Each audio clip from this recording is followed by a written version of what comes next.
In today's video I want to show you guys a painting technique I use on a regular basis that will help you paint your minis both faster and better. And it's not even clickbait, I actually mean it. Hey guys, I'm Zoltan and you're watching PHLANSMINIATURES. If you are a regular viewer on the channel, you might have noticed that I have been using something that for all intents and purposes looks like just a bunch of scratches more and more lately. It doesn't matter if I'm speed painting half a dozen models or I'm highlighting non-metallic metals on a display quality paint job, the one thing that I consistently use is a lot of small scratches everywhere. And for me personally, realizing how much I can achieve with them has been a game changer in the way I paint my minis. So I thought I would put together a video on the various applications and on how to actually do this technique.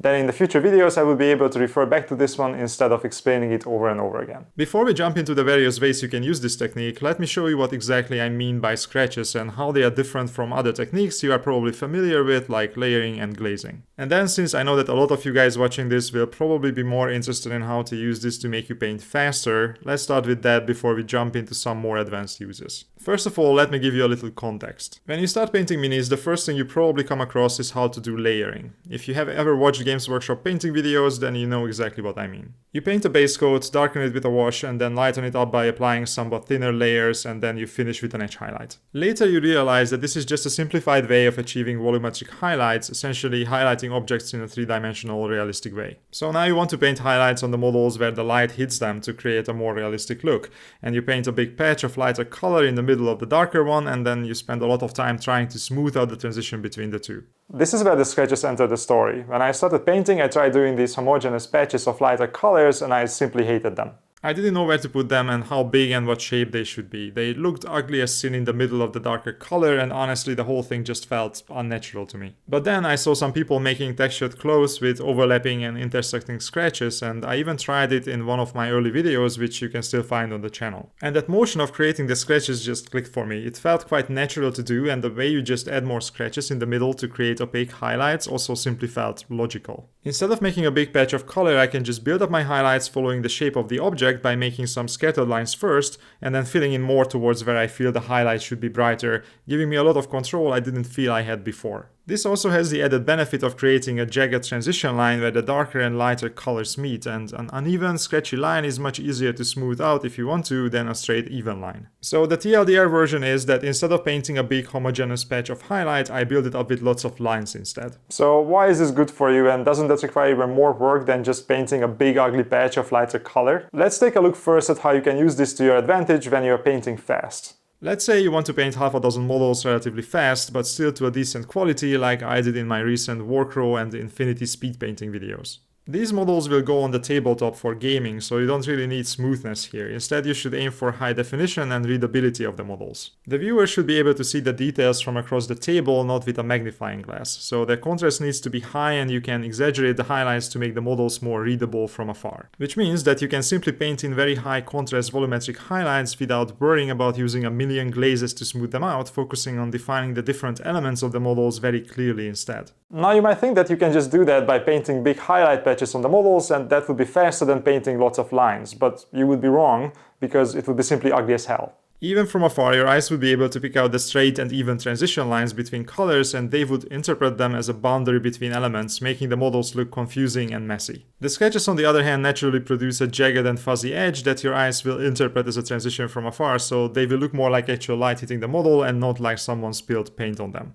If you have more time, you can enhance this effect with 1-2 layers of glaze even further to integrate the sketches into their surroundings more, but without the need to fully smooth them out with dozens of layers. Using this method, you can paint troops that look much higher quality than the time invested in them should allow, especially from an arm's length away. And the method itself is quite simple. You base coat with a darker color, ideally over a zenithal highlight, either with normal acrylics or with contrast paints to make it even faster. And then you apply a set of scratchy volumetric highlights with a lighter color that is a bigger jump in brightness than you would think is healthy, so we get a nice punchy contrast in the end. Finally, you add another set of scratches with an even brighter color inside the previous one for even higher contrast.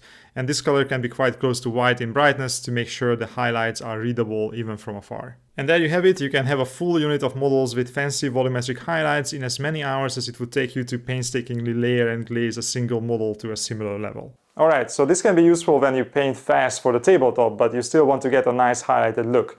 But what if you want to use this for higher quality paint jobs? First of all, you can smooth this out just like you would the normal layered highlights, except it will be even easier since, as I said before, the fuzzier edges are easier to blend with glazes than the straight even lines. And you can make the blending even easier by adding even smaller scratches and dots along the edge of the transitions. That being said, I don't think this kind of painting style is meant to be fully smoothed out. Personally, I like the textured look this creates more than a perfectly smooth surface. I have a lot of respect for people who can blend perfectly butter smooth transitions, but in the end, I am not the biggest fan of that look, and if I want it, most of the time I can just reproduce it with an airbrush in a fraction of the time it took them to glaze up theirs. Whereas the textured look you can get with the scratches and a little bit of smoothing is not something you can reproduce with an airbrush, and the end result will be way more unique with more character, at least in my opinion. Speaking of textures, that's another big advantage of using scratches in your painting. Most surfaces in real life are not perfectly smooth, and if you want to reproduce that on your minis, you will essentially do either small scratches or dots. In high quality paint jobs, you do your best to create as much variety and visual interest on your models as possible, which means representing various materials and creating the impression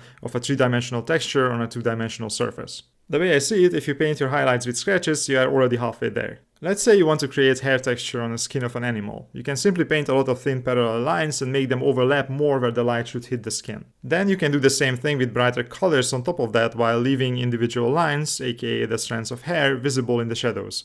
And there you go, instead of boring smooth skin, now you have actual hair on your horse. And what if the cape of your figure is not made of silk, but instead it's a rough homespun material? You would most likely be able to see the texture of the fabric and it wouldn't be perfectly smooth. You can simply do the scratches again, but this time intersecting them in a crosshatch pattern. Make the pattern brighter and more visible on the top of the folds, and now you highlighted the cape while also making it look a lot more interesting at the same time. But textures are not always as obvious as that. Sometimes you just need a little visual interest on light surfaces that are actually meant to be smooth otherwise. In real life, very few things are perfectly smooth and unblemished, which means that your brain doesn't like something that doesn't have any details on it. It looks artificial and unrealistic most of the time. This is why you see me adding little scratches and dots in the midtones of light surfaces that are otherwise meant to be mostly smooth, like big armor panels. The noise the scratches create makes it actually look better and more realistic for your brain. And if you are already accustomed to doing scratchy highlights with thin lines, adding these textures comes naturally as part of the highlighting process. That brings me to another big advantage of this technique. It's great for teaching yourself brush control, which then you can use for other techniques as well. Making scratches on your models might seem pretty easy, and it kinda is once you know what you are doing, but it is more difficult at first than it seems. There are essentially two tricks to do it well, and the first is to be able to control where the tip of your brush goes and how much pressure it applies to the surface. That is why you might see me making a couple of passes with the brush before you see any lines appear on the surface. I do this to judge the distance to the surface, and it is better to not reach it with the first few passes than to paint a big fat line. I simply brace my hands somewhere on the handle or the model so that my wrist is perfectly stable and I can rely on just moving my fingers back and forth. As long as your wrist is stable and you judge the distance with your first couple of passes, you should be golden. Repeating the same motion is surprisingly easy, and you can manipulate how long and how thick your lines are by tiny differences in pressure with the brush. With a little practice, it becomes quite easy to do, and you can be surprisingly precise with it. But I said there are two tricks, and this was only the first. Everything I just said assumes that you have a nice sharp brush that holds the tip well, and most of all that you have the right paint consistency. If your paint is too thick and doesn't flow well, your lines will look more like smudges, but if the paint is too runny, the lines will be too faint and maybe even flow together, forming a big blotch. You should be aiming for something in the middle, a little thinner than what you would use for layering, but much thicker than a glaze. When you get the hang of it once, it's quite easy to repeat, and if you do it enough times and build a muscle memory for it, you will also find it much easier to control your brush and do other techniques requiring precision, like for example edge highlights. And there you have it, that is my current favorite technique that helps me paint both faster and better. Of course, it's not going to make you into a golden demon winner in itself, and you should ideally combine it with other techniques to get the most out of it. But once you get the hang of it, I think it will be a great technique in your toolbox to do better and faster paint jobs. I hope you guys found this video useful. If you did, don't forget to give it a like and subscribe, and if you want to check out the technique in action, you can watch some of my previous videos or sign up to my Patreon and download the written guides showcasing this as well. Thanks a lot for watching and for your support. See you in the next one.